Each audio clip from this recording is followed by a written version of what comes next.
নমস্কার, দেখছেন ইসিসিএন খবর। আপনাদের সাথে আমি অঙ্কিতা। শুরুতেই হেডলাইন্স। করোনা মোকাবেলায় লকডাউনে হাটবাজার দোকানপাট বন্ধ থাকলেও বাধাহীনভাবে চলল টোটো ও মোটর বাইক। ভেটাগুড়িতে বোমা উদ্ধারের ঘটনায় চাঞ্চল্য। সেটেলমেন্ট ক্যাম্পে থাকা বাসিন্দারা স্থায়ী আবাসন পাচ্ছে রবিবার। আসছি বিস্তারিত খবরে। করোনা ভাইরাস মোকাবেলায় আরো একটি লকডাউনে দিনভর দোকানপাট হাটবাজার সবই ছিল বন্ধ। শুক্রবার সকাল থেকেই লকডাউনের ফলে দোকানপাট বন্ধ থাকলেও রাস্তায় টোটো কিংবা বাইকের দাপট ছিল যথেষ্ট। এদিন সকাল থেকে দিনহাটার বিভিন্ন এলাকায় পুলিশি নজরদারিও ছিল যথেষ্ট। পুলিশ করা নজরদারি চালালেও এর মধ্যেই নানা অছিলায় অনেককেই দেখা যায় বাইক কিংবা টোটো নিয়ে বেরিয়ে পড়তে। পুলিশ আটকালে কখনো বলা হচ্ছে ডাক্তার দেখাতে যাচ্ছি, আবার কেউ বা বলছে ওষুধ আনতে যাচ্ছি। নানা অছিলায় বাইক কিংবা টোটো নিয়ে অনেকেই বের হলেও এর মধ্যে কাগজপত্র ও হেলমেট না থাকায় এমনই 15টি বাইক আটক করে, কাগজপত্র সিজ করে পুলিশ। এদিন দিনহাটা মহকুমা পুলিশ আধিকারিক মানবেন্দ্র দাস, দিনহাটা থানার আইসি সঞ্জয় দত্ত, সাহেবগঞ্জ থানার ওসি সৌমাল্য আইচ, দিনহাটা থানার এসআই শুভজিৎ ঝা, ট্রাফিক ওসি প্রকাশ দাস প্রমুখ পুলিশ আধিকারিকরা বিভিন্ন এলাকায় কড়া নজরদারি চালান। পুলিশি নজরদারি থাকা সত্ত্বেও লকডাউনের মধ্যেও যেভাবে বাইক অটো চলাচল করে তা নিয়েও প্রশ্ন তোলেন অনেকে। পুলিশকে আরো কঠোর হওয়ার কথা উল্লেখ করেন কেউ কেউ। দিনহাটা পৌরসভার কোঅর্ডিনেটর গৌরীশঙ্কর মহেশ্বরী বলেন, করোনা ভাইরাস মোকাবেলায় রাজ্য সরকার নানাভাবে চেষ্টা চালিয়ে যাচ্ছে। এদিন লকডাউনের আগে থেকে ঘোষণা করা সত্ত্বেও যেভাবে শহরে বাইক অটো চলাচল করে তা বন্ধে মানুষকে আরো সচেতন হওয়ার কথা বলেন। এদিকে এদিন লকডাউনের ফলে পুলিশ শহরের পাঁচমাথার মোড় সহ বিভিন্ন এলাকায় দিনভর কড়া নজরদারি চালায়। বেশ কিছু বাইক ছাড়াও ফুটভুটি পর্যন্ত আটক করে পুলিশ। পাশাপাশি এদিন লকডাউন অমান্য করার পাশাপাশি মাস্ক না পরার অভিযোগে 2 জনকে গ্রেপ্তার করে পুলিশ। দিনহাটা থানার আইসি সঞ্জয় দত্ত জানান, ডিজাস্টার ম্যানেজমেন্ট অ্যাক্ট 2005 অনুযায়ী এদিন শহরের থানা চৌপতি এলাকা থেকে 2 জনকে গ্রেপ্তার করা হয়। ক্যামেরায় প্রশান্ত সাহার সাথে সুমন মণ্ডলের রিপোর্ট, ইসিসিএন খবর। ফের তাজা বোমা উদ্ধারের ঘটনায় চাঞ্চল্য ছড়ালো দিনহাটার ভেটাগুড়ি এলাকার সিঙ্গিজানি গ্রামে। শুক্রবার সাত সকালে গ্রামের বিজেপি নেতা অমল মণ্ডলের বাড়ির সামনে থেকে ওই বোমা উদ্ধার করা হয় বলে জানা গেছে। খবর পেয়ে পুলিশ গিয়ে বোমাটি উদ্ধার করলেও কে বা কারা কি উদ্দেশ্যে ওই বোমাটি ওখানে রেখে গিয়েছে তা নিয়ে তদন্তে নেমেছে পুলিশ। স্থানীয় সূত্রে জানা গিয়েছে, এদিন সকালে বিজেপি দলের বুথ সভাপতি অমল মণ্ডলের বাড়ির সামনে রাস্তার পাশে জঙ্গলের মধ্যে একটি তাজা বোমা দেখতে পায় স্থানীয়দের পাশাপাশি ওই বাড়ির লোকজন। সঙ্গে সঙ্গে পুলিশকে জানানো হলে পুলিশ ঘটনাস্থলে ছুটে যায় এবং বোমাটি উদ্ধার করে। কি করে বোমাটি ওখানে এলো তা নিয়ে তদন্তে নেমেছে পুলিশ। উল্লেখ্য, গত পঞ্চায়েত নির্বাচনের সময় থেকে তৃণমূলের 2 গোষ্ঠীর সংঘর্ষে উত্তপ্ত হয়ে উঠেছিল ভেটাগুড়ি এলাকা। লোকসভা নির্বাচনের ফলাফলের পর এই এলাকায় তৃণমূল ও বিজেপি 2 দলের মধ্যে সংঘর্ষ নিত্য নৈমিত্তিক ঘটনায় পরিণত হয়েছে। এই সব সংঘর্ষে বোমাবাজি ও আগ্নেয়াস্ত্র ব্যবহার হামেশাই হয়ে আসছে। ইতিমধ্যে এই এলাকা থেকে বেশ কিছু বোমা উদ্ধার করেছে পুলিশ। রাজনৈতিক উত্তেজনা ছড়াতেই এই বোমা আনা হয় বলে ওয়াকিবহল মহল মনে করেন। বিজেপি নেতা অমল মণ্ডল জানান, কিভাবে বোমাটি ওখানে এলো তা বলতে পারবো না। এদিন সকালে বাড়ির বাইরে এনে বোমাটি নজরে পড়ে, সঙ্গে সঙ্গে বিষয়টি পুলিশকে জানানো হয়েছে। পেঁপে পারবে, সবজি বানাবে, তা পেঁপে পারার পরে পেঁপেটা যায় ধান বাড়িতে পড়ে জলের মাঝখানে যাওয়া পড়ার পরে পেঁপেটা খুঁজতে যায়, দেখে যে এই এই এই জিনিসটা বমটা ওখানটা পড়ে আছে। আমার বৌদি তো যায় না, এই সম্বন্ধে কিছু যায় না যে এটা বম না কি ব্যাপার। তো এই বমটা মানে পেঁপেও তুলে আনছে, এটা ওই বৌদি এখানটা তুলে আনছে। এটা কি জিনিস, আমরা এসে দেখি যে এটা বম। যে তাতেই সবাইকে ফোন করলাম যে এই ব্যাপার, বম এটা। বৌদির নাম মিলনী মণ্ডল। দিনহাটা থানার আইসি সঞ্জয় দত্ত বলেন, সিঙ্গিজানি এলাকায় এক ব্যক্তির বাড়ির পাশে জঙ্গল থেকে ওই বোমাটি উদ্ধার হয়। কিভাবে ওই বোমাটি সেখানে এলো তা খতিয়ে দেখা হচ্ছে। ক্যামেরায় সুশান্ত সাহার সাথে সুমন মণ্ডলের রিপোর্ট, ইসিসিএন খবর। ছিটমহল বিনিময়ের 5 বছর পর স্থায়ী বাড়ি পেতে চলেছে দিনহাটার সেটেলমেন্ট ক্যাম্পে থাকা সাবেক ছিটবাসীরা। 2 ধাপে 58টি পরিবারকে তাদের স্থায়ী আবাসনে নিয়ে যাওয়া হবে। প্রথম ধাপে রবিবার 26টি পরিবারকে, দ্বিতীয় ধাপে সোমবার 32টি পরিবারকে নিয়ে যাওয়া হবে বলে ব্লক প্রশাসন সূত্রে জানা গিয়েছে। শহর সংলগ্ন দিনহাটা 1 ব্লকের ভিলেজ 1 গ্রাম পঞ্চায়েতের অন্তর্গত হিমঘর এলাকায় গড়ে উঠেছে স্থায়ী আবাসন। নতুন এই আবাসনে দিনহাটা 1 ব্লকের কৃষিমেলা এলাকায় সেটেলমেন্ট ক্যাম্পে থাকা 58টি পরিবার থাকবেন বলে প্রশাসন সূত্রে জানা গিয়েছে। প্রতিটি পরিবারের জন্য আলাদা আলাদা থাকার ব্যবস্থা করা হয়েছে। সেখানে শোবার ঘর থেকে শুরু করে রান্নাঘর, শৌচাগার সহ আধুনিক সব ব্যবস্থা গড়ে তোলা হয়েছে। নতুন স্থায়ী বাড়িতে যাওয়ার এই খবরে খুশি কৃষিমেলা এলাকায় সেটেলমেন্ট ক্যাম্পে থাকা মৃণাল বর্মন, সুরেন্দ্রনাথ বর্মন, কাচুয়া বর্মন, ফুলবাবু বর্মন, গণেশ বর্মন, লক্ষ্মী মহন্ত, ফুলেশ্বরী বর্মন প্রমুখ। প্রশাসন সূত্রে জানা গিয়েছে 5 বছর আগে 2015 সালের 31শে জুলাই মধ্যরাত্রে 2 দেশের মধ্যে ছিটমহল বিনিময় হয়।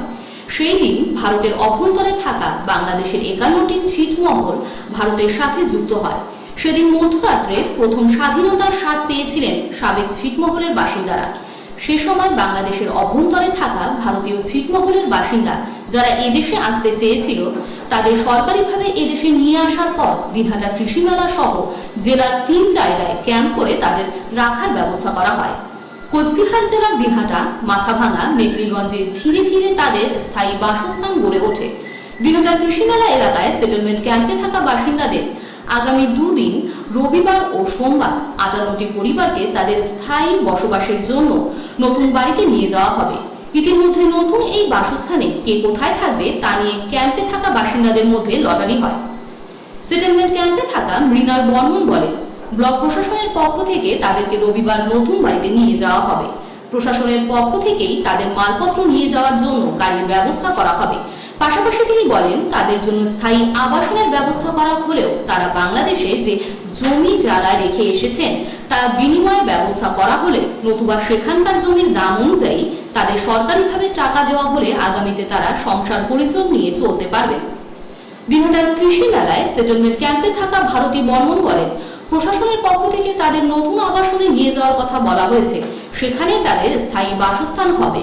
এটা শুনে যেমন আনন্দ লাগছে, তেমনি ওপারে যারা যেভাবে ঘরবাড়ি রেখে এসেছেন তার মূল্য পেলে তারা আগামী দিনগুলো নিশ্চিন্তে কাটাতে পারতেন। প্রশাসনের কাছে তারা অনুরোধ করেন এই বিষয়টি গুরুত্ব সহকারে দেখা হয়। ক্যাম্পে থাকা সোনিকা বর্মন বলেন, ভিডিও ফোন করেছিলেন, রবিবার তাদের নতুন বাড়িতে নিয়ে যাওয়া হবে। তারপর থেকে তারা সেখানেই থাকবেন। ইতিমধ্যে তারা সেই বাড়ি দেখেও এসেছেন। তারা ছিলেন বাংলাদেশের অভ্যন্তরে ভারতীয় ছিটমহল দাসিয়ার ছড়ায়। ছিটমহল বিনিময়ের পর তাদের নিয়ে আসা হয় দিনহাটার কৃষি মেলার সেটেলমেন্ট ক্যাম্পে। এতদিনে তারা নিজের বাড়ি পেতে চলেছেন। নতুন বাড়িতে, নতুন ফ্ল্যাট বাড়িতে নিয়ে যাবে, ওখানে দিবে, গাড়ি দিবে, মালপত্র নিয়ে যাওয়া, যাতায়াতের জন্য গাড়ি দিবে। এবং আমাদের যে সমস্যা, মেন সমস্যা হচ্ছে যে ছেড়ে আসা জমিগুলো সরকারিভাবে তাড়াতাড়ি, যেভাবে সুষ্ঠুভাবে আমরা যেন কিছু মূল্যও পাই, এটা তার কাছে অনুরোধ। তাড়াতাড়ি না হলে ফ্যামিলিগুলো, সবগুলো ফ্যামিলি বিপদে পড়িয়েছে। এটা সবাই কিছু করে টাকা পেলে সবাই চলাফেরার মতো গতি থাকবে। জেলাতে থাকি, নতুন বাংলাদেশ থেকে যাচ্ছি, নতুন ভারতী হয়েছি। আমরা যে আসছি, আমাকে নিয়ে যাওয়া কথা, এসডিও বিডিও এই সামনের রবিবারে নিয়ে যাওয়া কথা ফ্ল্যাট বাড়িতে। ফ্ল্যাট বাড়ি যাওয়া কথা শুনিয়ে ভালো লাগছে। আমার এইটাই অনুরোধ সরকারের কাছে, আমার ও পাখে জমির, বাংলাদেশে যে জমি ছাড়িয়েছি সেই জমিটার ফয়সালা, আর এই যে বড় পরিবারগুলি আলাদা আলাদা করিয়ে ভাগ করে দেওয়া, আর আমার পরিবার প্রতি সবারে একটা করে করি খাওয়ার মতো সংস্থা, যে কোনো কর্ম করি খাওয়ার মতো সরকারি যে কোনো একটা ব্যবস্থা করে দেওয়া। দিনহাটা 1 ব্লকের ভিডিও সৌভিক চন্দ্র বলেন, কৃষিমেলা সেটেলমেন্ট ক্যাম্পে 58টি পরিবার রয়েছে। তাদের জন্য স্থায়ী আবাসন গড়ে উঠেছে। কে কোথায় থাকবেন তা নিয়ে মাস কয়েক আগে লটারির মাধ্যমে ঠিক হয়।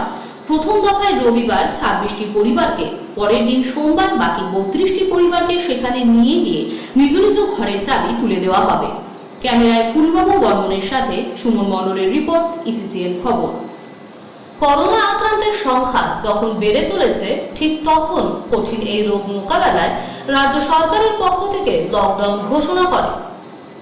শুক্রবার সকাল থেকেই লকডাউন শুরু হলে পুলিশের কড়া নজরদারি থাকা সত্ত্বেও টোটোতে করে প্রকাশ্যে মদ খেতে খেতে ঘুরে বেড়াচ্ছিলেন দুই ব্যক্তি।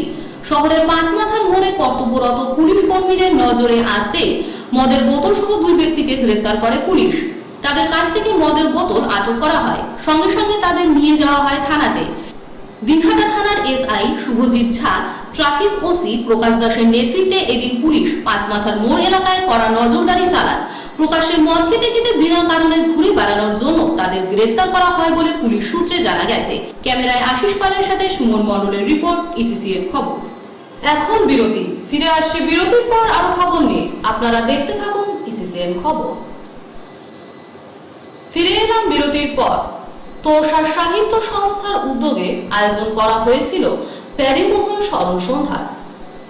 পূর্বসূরি কবি, সঙ্গীত শিল্পী, গীতিকার, সুরকার, অভিনেতাদের মধ্যে অন্যতম প্যারীমোহন দাস। তার স্মৃতির উদ্দেশ্যেই এই সন্ধ্যার আয়োজন করে তোষা সাহিত্য সংস্থা। কবিদের স্বরচিত কবিতা পাঠ, আলোচনা সভা এবং সাংস্কৃতিক অনুষ্ঠান ছিল এই সভার অঙ্গ। কোচবিহারের বিশিষ্ট কবিরা সেখানে তাদের প্যারীমোহন দাস বিরচিত কবিতা পাঠ করেন এবং আলোচনা সভার অংশগ্রহণ করেন। তারপর শুরু হয় সাংস্কৃতিক অনুষ্ঠান। অনুষ্ঠানের উদ্বোধন হয় কবি প্যারীমোহন দাসের প্রতিকৃতিতে মাল্যদানের মাধ্যমে।